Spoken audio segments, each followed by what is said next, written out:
The first thing we need to do is put the place value counters out for the big number, which in this case is 432. So I need 1, 2, 3, 400s.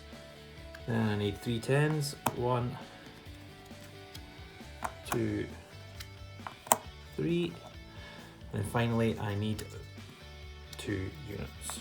1, 2. So now you can see I have made 432. The next step in these same place values is to put down the smaller number. So I'm going to again start with the 100s. This time I've got 6 10s left to add.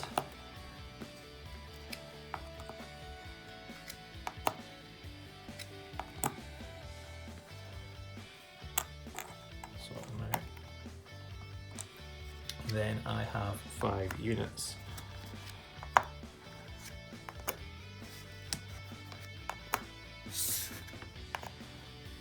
The final step is count the number in each column and add them up.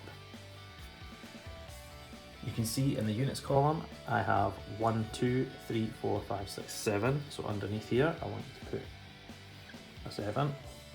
In the tens place I have got 9. So under that place goes a 9. And then in the hundreds place you can see I've got 5. So the answer is 597. 597. To draw it is a bit more simple. Instead of using the counters, you just need to draw circles. So you can see in this drawing, I have drawn the big number at the top. I've got 4 hundreds, 3 tens, 2 units, and then underneath I've got 165. I've laid these out in this way using dice patterns so it makes it easier for me to recognise the numbers and add them quickly. All I need to do now is add them up. A good thing to do is cross them out as you add them up. This way you won't miscount. 1, 2, 3, 4, 5, 6, 7. 1, 2, 3, 4, 5, 6, 7, 8, 9. 1, 2, 3, 4, 5. You can see I get the same answer, 597.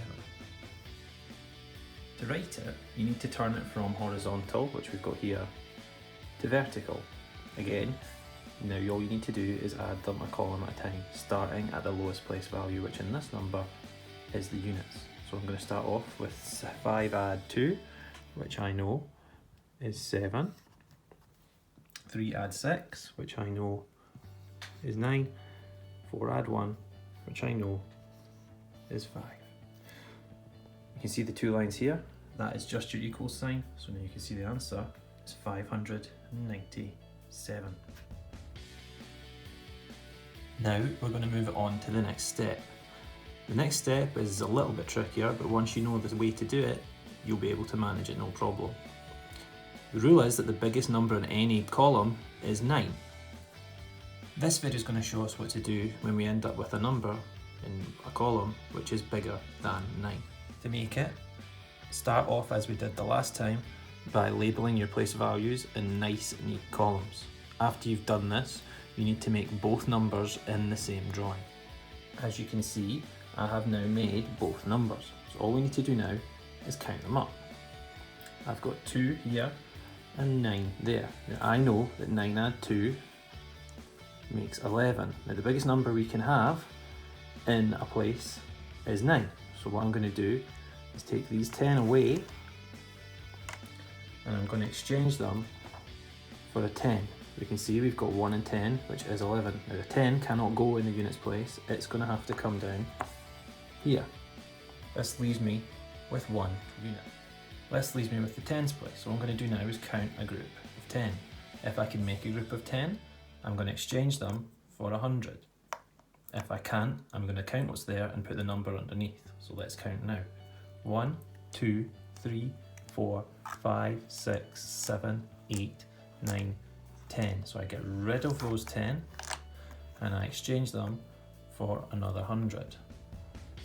This leaves me with 1 10 in here, so the number 1 goes under the number of tens. Now I need to count the hundreds again. If the number ends up being bigger than 10, I will exchange them, this time not for 100, but for 1,000. So we've got 1, 2, 3, 4, 5, 6. So I'm going to put 6 under here. I don't need to do any exchanging because I've not made a group of 10.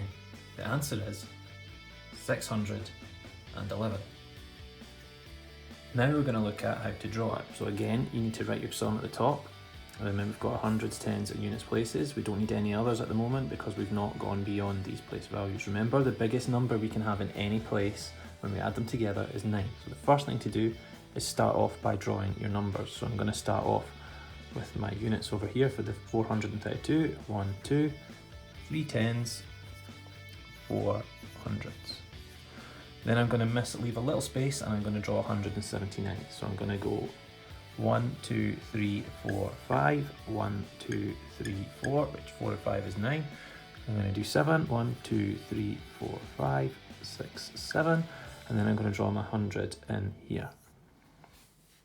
Now we're at the stage where we can add them together.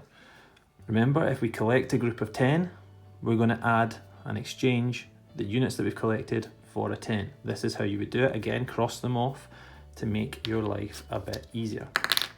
So 1, 2, 3, 4, 5, 6, 7, 8, 9, 10. I've made a group of 10. I'm going to immediately add a circle here showing that I've exchanged 10 units for a 10. I'm now going to check how many units I've got left. Starting again, I've got 1, so my 1 goes down here. I'm going to repeat the process in the tens. Again, if I make a group of 10, I'm going to cross them out and add a circle over here. 2, 3, 4, 5, 6, 7, 8, 9, 10. I've made a group of 10. Before I forget and continue counting, I'm going to add a circle to the hundreds. Start counting again. I've got 1 left, so you can see I've got a 1 in here. Again, start counting. If you make a group of 100, exchange it. This time you'd have to add a column to the thousands. Let's check and see. 1, 2, 3, 4, 5, 6. Now that gives me 611, which is what we were expecting. So I need to come back up to the top if you were going to do this in your jotter and write 611. That would be how that would look in your jotter.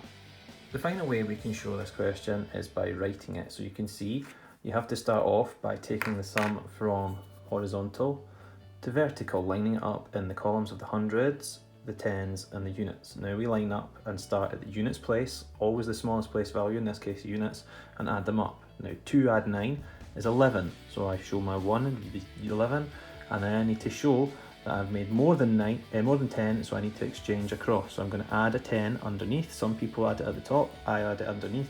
Both are acceptable to show that I've made a number bigger than 9. So I've got 1 unit, 1 10, that's 11. Now I'm going to do these two, which is the tens place. 3 add 7, which is 10, but I need to add the 10 that I've carried across. So 30 add 70 is 100, add 10 is 110. What I need to do here is not put a 0 in the units place, but I do need to show that I've got a 1 here, and then I need to exchange across and add my 1 into the hundreds. This means now I've got 400 add 100 plus the 100 I've carried over.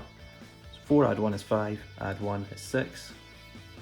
Again, the same answer, 611. Unlike the last question where you had to write your answer back at the top, it's perfectly acceptable to show this and leave that as your final answer.